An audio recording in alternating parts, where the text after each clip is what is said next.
Welcome, Risers. It's that time once again for the Agent Rise podcast. I'm your co-host, Neil Mathwig, joined by Mindy Kesnick, and we are continuing our conversation from last, where I kind of hit on something when we were talking about loving yourself. And I know that feels a little weird, but it's a little, like, what? And it's a 45-year-old man saying that, like that's a little awkward, right?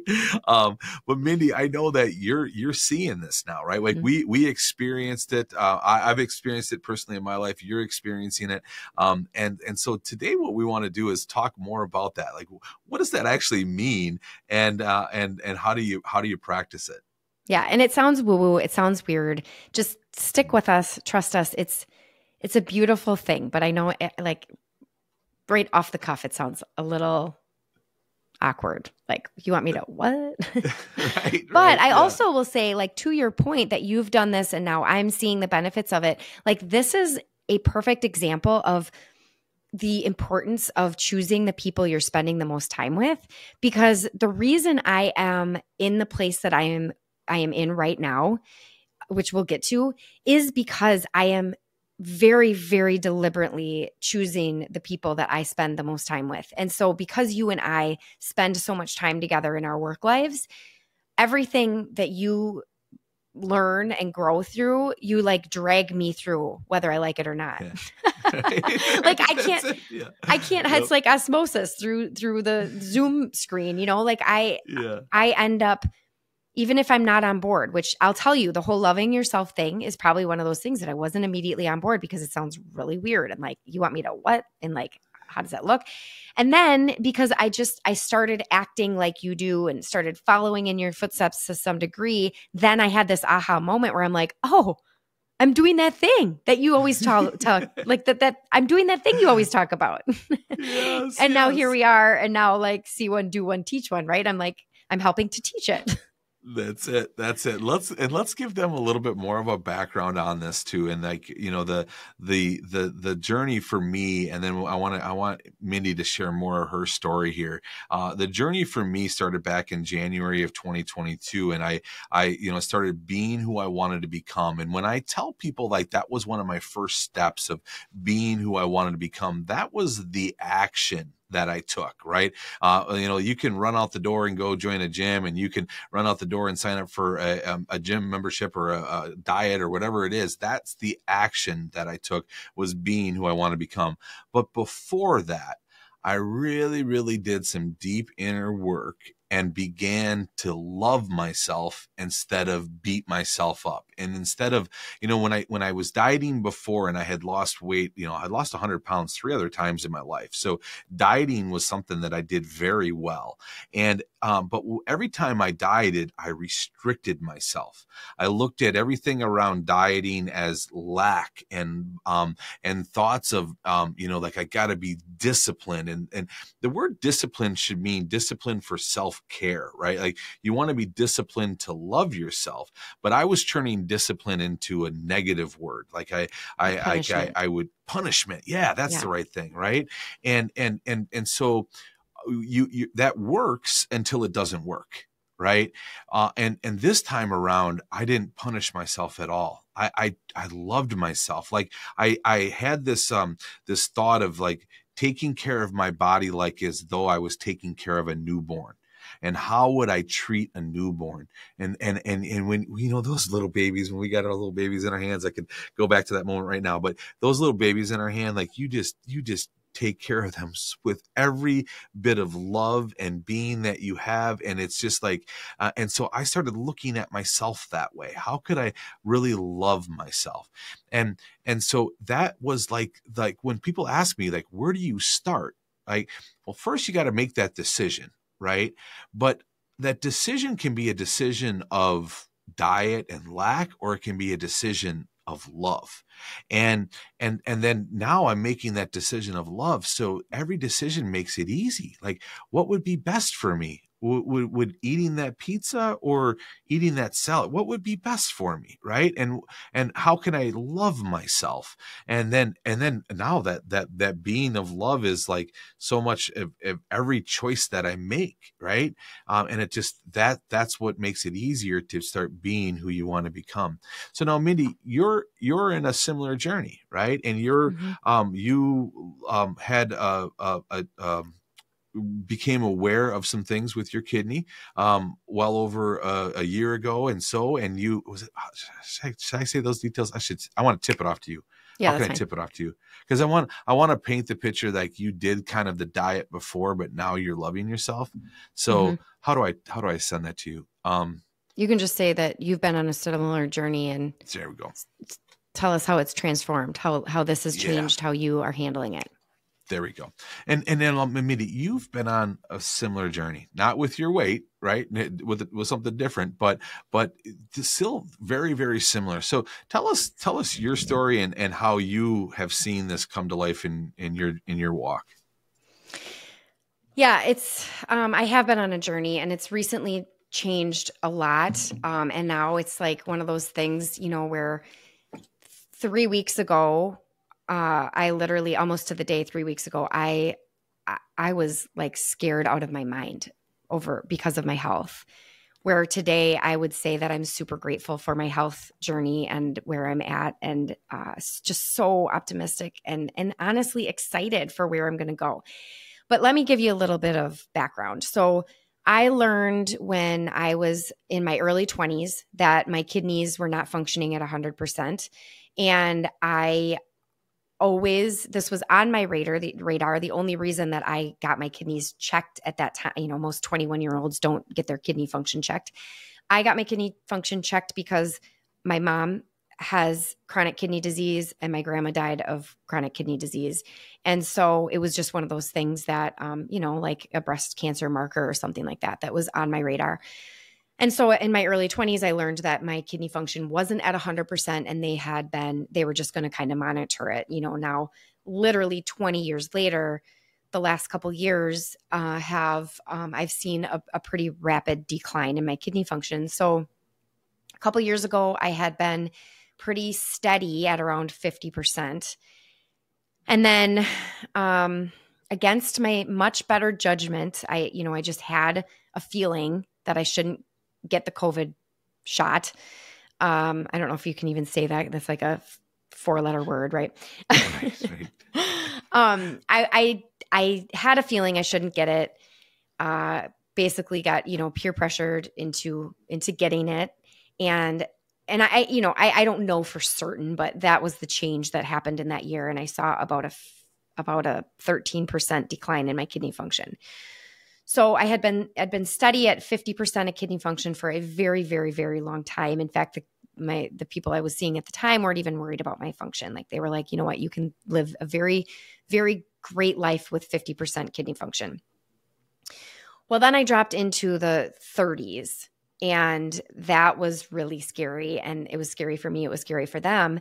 And this was, gosh, I don't know, 2021 maybe, 2021, 2022, something like that.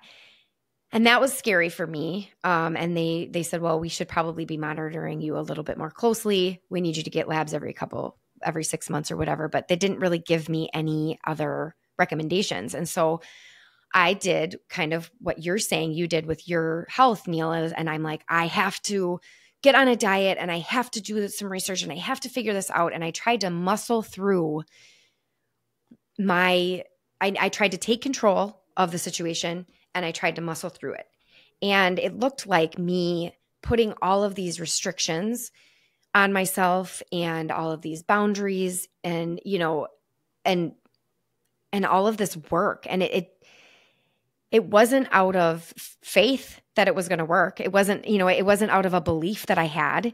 It wasn't out of caring for my body or loving my body. It was out of like a discipline, like you're saying. It was like, this is what you have to do.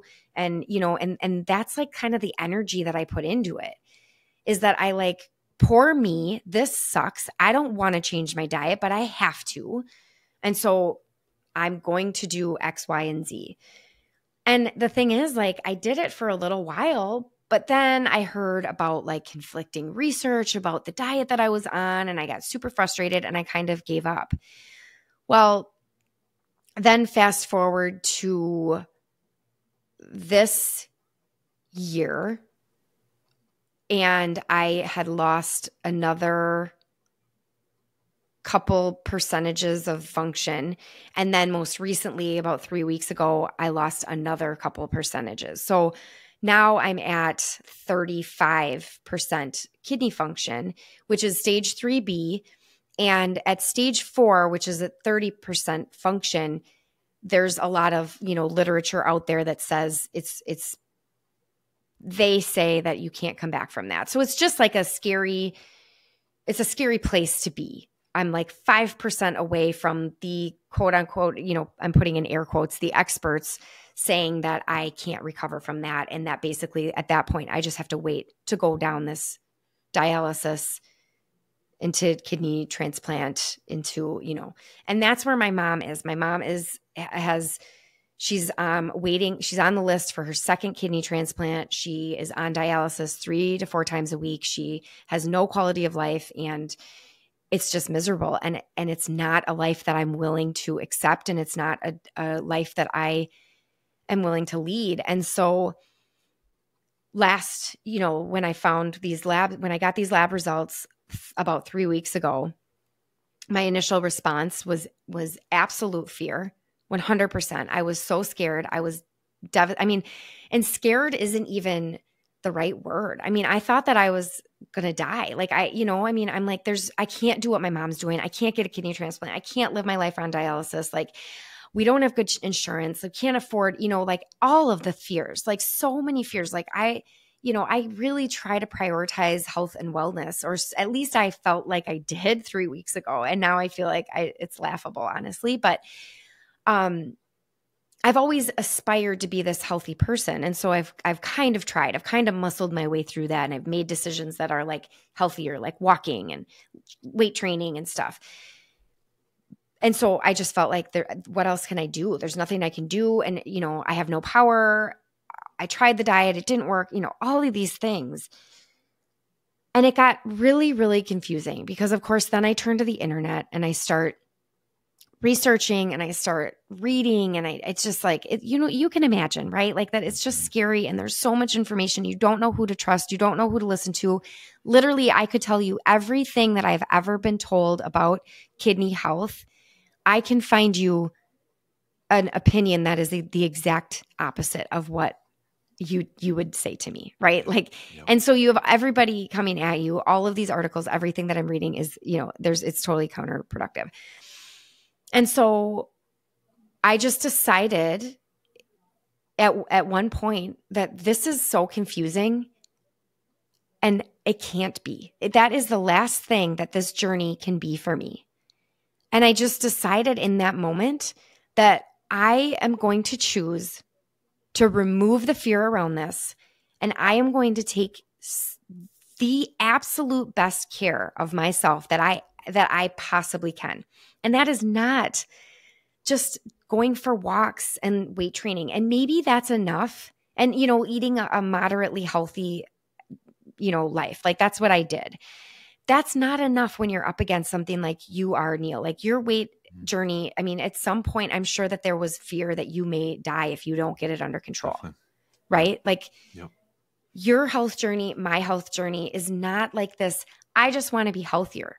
This decision came from me one day choosing to take my life into my own hands and actually becoming the epitome of health, like the absolute healthiest, smartest person around that area that I can possibly become. And when I did that, it removed the fear and it removed the confusion.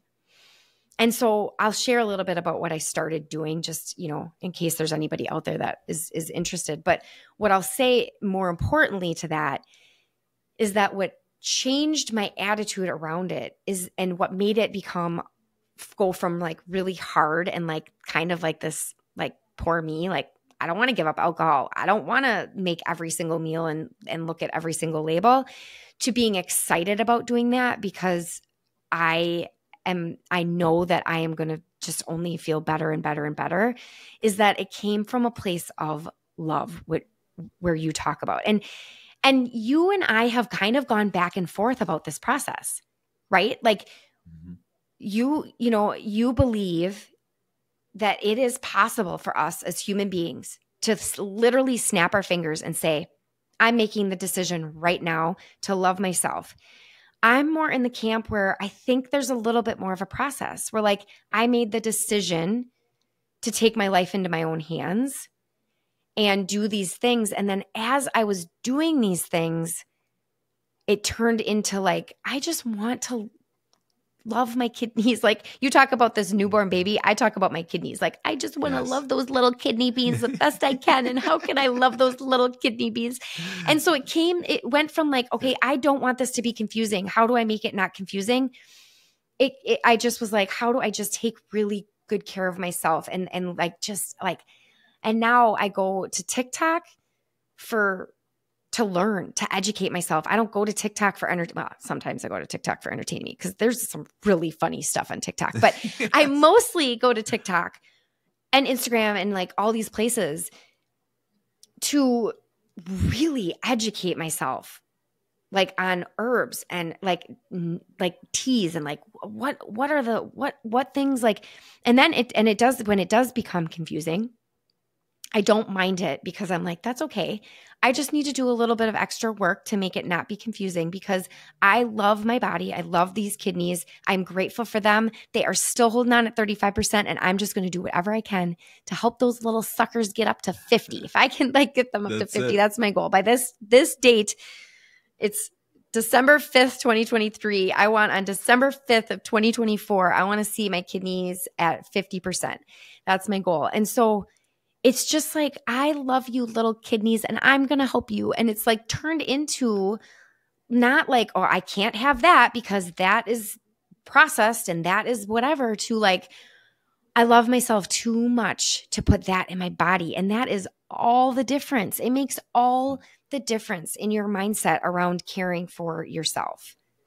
That is it. That is it. You start to look at things differently, and it's not where before it was so restricting, and I can't have that. I remember when I talked to a good friend the other week, he's like, I remember seeing you at parties. We'd have a pizza party and everybody be eating pizza and you'd be in the corner not eating anything. Like, you would just be restricting yourself, and you were so determined that, and you like, it's a place of pain, right? Like, I was so determined, but yet I couldn't win, right? Because you're muscling through. Like, you have to like tense your whole self to muscle Think of through what I'm that doing decision to my body, right? Yeah. The negativity that I'm putting into my body, and the negativity you've been putting into your body by trying to muscle through, right? And instead, it's just this place of love. And I think the other thing too, our thoughts really, well, I say it all the time, what we think and feel, we make real.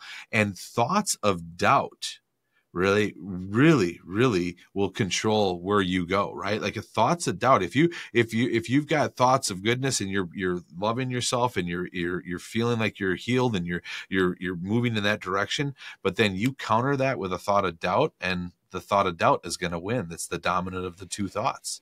Yeah. And here's a great example. So, obviously there's people in my life that don't believe that I can heal this. There's, I have family that's like, well, you can take care, it's good that you're taking care of yourself, but this is genetic. There's really not much you can do. That's why, your mom's in the position you can, or whatever. And I can choose to listen to that, and have that, or I can choose to, and this is not a choice. Like I said before, this is not something that I chose that day, and now it's been easy peasy and I haven't had to do anything about it. And here's a perfect example. This morning I woke up and I was really tired. And my initial thought, because I'm still working on rewiring those thoughts in my brain, my initial thought is, it's not working. I look at all the stuff I'm doing and it's not working. And my kidneys are there, my husband always says that, he always says to me, Rome, the whole Rome was not built in a day, because he knows I believe Rome was built in a day and it was yesterday.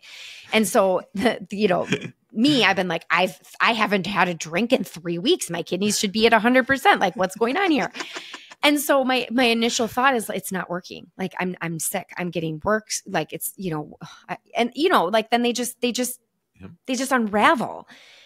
And it's in those moments where, and this is where you have to keep choosing and keep deciding. It's in those moments where I'm like, it's okay. We're still working on it. You're getting better. Like I literally am talking to myself as if it's like that baby, that 1-year-old, that your 1-year-old child who's trying to walk and they keep falling down. And you're like, it's okay. You got it. You're going to get better. You're learning, like you think about the things you want to tell your kids when they screw up. Like, it's okay. You're learning those nice, those kind, uplifting things. It turns like you start to see those internal doubt thoughts when you are at a place where you're learning to love yourself. They turn into, it's okay that you're tired today. It's just your body saying you need a little extra rest because you're healing. Your body's actively healing, and you cannot heal without rest, without sleep. So it's okay. It's okay that you are tired. Like, take a nap, Mindy. It's okay. Everything's going to be fine. Like that's how the conversations are changing because I am loving myself. I'm loving my body. I'm also having conversations like, we were just out with with friends and my daughter's cheer team over the weekend, and they had a lemon blueberry shandy beer on tap. And I was like, that is my jam. Like, that is like, I love wheat beer. And I didn't drink one. And then, and instead of being like, this bleeping sucks. Like, I should be able to have a blueberry summer beer if I want one, right? Like that can you can totally imagine that being a dialogue, a rightful, reasonable dialogue. But I didn't go there. Instead, I literally told myself, I like could tear up right now. Like, I am so proud of you that you are loving yourself so well, Mindy, that you are making the choices to drink a glass of ice water instead. Like I didn't even choose, like, there's like these delicious mocktails on the, and I'm like, no, my body needs water. Like the best thing that I can put in my water, the best thing I can put in my body right now is just some water. And you did that. And you look at you loving yourself. Like now those are the conversations that I'm having internally, where the last time I tried to go on a diet, like you're saying, the last time I tried to muscle through, I was like, I would have been like, this is bullshit. This is baloney. Sorry. I want to keep it clean. This is baloney. I can have one, lemon blueberry beer, like I don't have to give up. You know what I mean? It's just a totally different thought process. It's a totally different. And then it was not an issue. It went from like being an issue to not an issue. Those are some of the examples where it's very different for me this time around. And like you said, like I'm not, like I wasn't tense and angry and bitter about it. I was like relaxed and confident and proud. Like imagine what the inside of our bodies do from a chemical standpoint, like from literally chemically, when I'm like, look at you, Mindy, you're doing so good. Your body is healing and you are taking such good care of yourself. And I'm so proud of you. Instead of like this sucks. This is not fair. I don't, like, it's just like even just giving the example, I can feel the difference inside my body. And when you are constantly making these choices, you're aware, you start to become really aware of like your status quo of like where your body is and where you need to be and where you like want to continue to grow and change. That's it. And just think of this. We're, whatever it is, we're talking about our health right here today. We're talking, but this easily moves into your business, right? And when you get going with your plan and you get going with your business and sometimes your business isn't where you want it to be, you can easily start to beat yourself up. Right? You can start to say, I'm not disciplined enough. I'm not day blocking. I don't have my 3 pillars dialed in. I mean, I'm not making enough phone calls. My engagement numbers are low, right? You can beat yourself up. Or, you can get yourself in the gain, and you can start looking at the things that you are accomplishing, right? And the things that you are doing, and the things that you are doing well. And the things, if you start measuring your wins and start looking at what you've done over the last year, you start to speak to yourself differently. So you start to love yourself. You start to build yourself up instead of beat yourself up, right? So then you start from this energy, this place of energy that you now have, right? You can start to look at your business completely differently and start to look at your whole surroundings differently, all because you're loving yourself. Yeah. And the other thing, and this is another really great example of something that I have noticed or like recently as I'm kind of walking in this new path of like coming from a place of love, is when you are coming from that place of love and you are loving yourself and you are giving yourself more grace because you're loving yourself, it is such a beautiful trickle down effect. And then actually for me, it kind of started in the reverse as far as the grace goes. Like I realized, and this is a really good, I think, tip if you're out there and you're like, I wonder if I'm being too hard on myself or if I'm really not loving myself well, is pay attention to the way that you treat those around you, specifically those in your family, whether if you have kids or your husband or your spouse or really close friends, whoever it is. Just notice if, when they cancel on you, or like for me, it was like just little things like my kids not picking up after themselves. I would get so mad and I would just like, I don't expect a lot out of you. Why can't you just pick up after yourself? Like, and when I do that, it doesn't feel good. And then it's like this internal battle that I'm like, when I'm recognizing that I'm really angry with them, that's a great, we'll just use that as an example. And my kids, they eat an Uncrustable, which we're not buying Uncrustables anymore, but we'll just, for ease sake, they leave their Uncrustable package on the counter. It's like, really? You can't put that in the garbage? And when I realize that I'm just being so hard on them, it makes you think like, how hard am I being on myself? And I don't want to be that hard on my kids. I don't want to raise them just like nagging them. And same with my husband and my friends. Like if a friend of mine cancels on me, I don't want to like write them off, or you know what I mean? Like I don't want to have these like bad feelings towards them.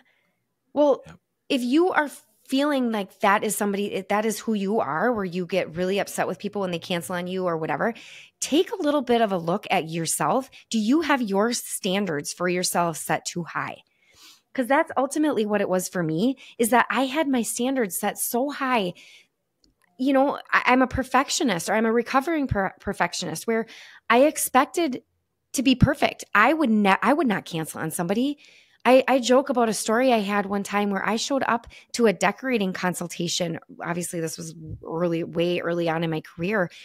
I had a 102-degree fever, but I don't cancel on people. So I showed up sick as a dog and almost passed out in their basement, and the husband had to carry me up the stairs. Maybe my standards are a little bit too high for myself. And guess what? When you have standards that are too high for yourself, your standards for other people are going to be too high, and there is no room for grace. And it's really hard to love yourself when you don't have room for grace. And from a work standpoint, the way that I have noticed that this really helps once you start prioritizing this is, one thing is I have to realize that my health has to take the top priority. And when I realize that and I start to look at my work schedule and my workload, and I do it from a place of loving myself and having more grace for myself, I start to cut myself a little bit of slack. And I've been allowing myself to take some things off of my plate, where the old me, the old overfunctioner, the one that would, basically kill myself to accomplish and to achieve and to succeed and all that stuff. It's been a really beautiful transition into giving myself permission to not break my back for things that in the long run, you always look at, you hear that phrase, the only people that are going to remember that you worked 24/7 are your kids. And not in a good way, right? Your kids are going to look back and think well, I don't know. All I remember is my mom always working. My mom worked all the time and she was always in her phone or whatever. That I hated that phrase. But it wasn't until I made this transition with myself on a personal level and because of my health and all that, that I really was able to take back the control of the decision to really stay true to those boundaries. Because unfortunately, and I hate to admit this, but having that guilt in the back of my head wasn't enough to make me have a lasting change. It wasn't until I started I had to kind of change my whole mindset around this and come from a place of love and grace that I'm like, Mindy, you don't have to do all of that. Like it helped me look at my business a lot different and like, what do you love? What are you really good at? And what do you not need to do anymore in your business? And then, and it's been helping me to really change the way that I look at everything that I do.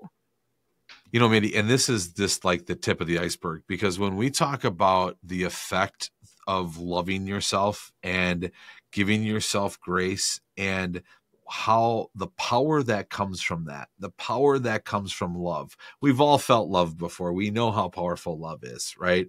And the power that comes from love that you can take into your business, again, it leads to so many other areas. It's like the areas where you once thought you had to be disciplined, or you once really had to give it all you had in order for that to work, or you had to go to an appointment with 102 temperature, right? All of those start to those things that you felt like you had to do start to go to the wayside in a way, because you start to respect yourself and love yourself. And then when you do that, others respect you, others love you, right? And I just, there's so many lessons from this one big lesson here, right? And we talk so much about this at the Agent Rise Summit, and it's coming up again this next year. We're excited for year number 2 in downtown Fort Myers.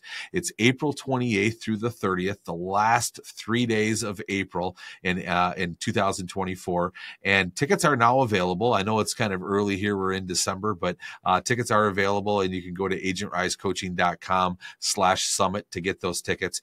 And again, at the summit, this is where we really start to unpack this, because it's such a deep concept, and that journey of loving yourself is one. On the surface, it sounds pretty easy, but like you maybe recently experienced, it's like you had to have that aha moment a little bit later on in order to get it. Yeah, and I can't think of a better Christmas gift than a ticket to the Agent Rise Summit. That's it. Yes. So do it for yourself. And we also offer payment plans too. So if you don't want to pay for the whole ticket up front, we offer 3 easy installments. And so that's still available. Again, go to agentrisecoaching.com. I like that. Or agentrisecoaching.com/summit. We better add that summit there. But Mindy, I like that. That's a great gift to yourself. Would it not be? Yes. Santa Claus is coming to town. Then Agent Rise Summit ticket. And the colder it gets up north, the better it sounds to be down in Fort Myers. That's right. Am I right? Yes. All of our homegrown Wisconsin agents come down and see us in Fort Myers. Yes, come and warm up down here. And thank you so much for listening to the Agent Rise podcast. And like always, remember to be the reason somebody smiles today.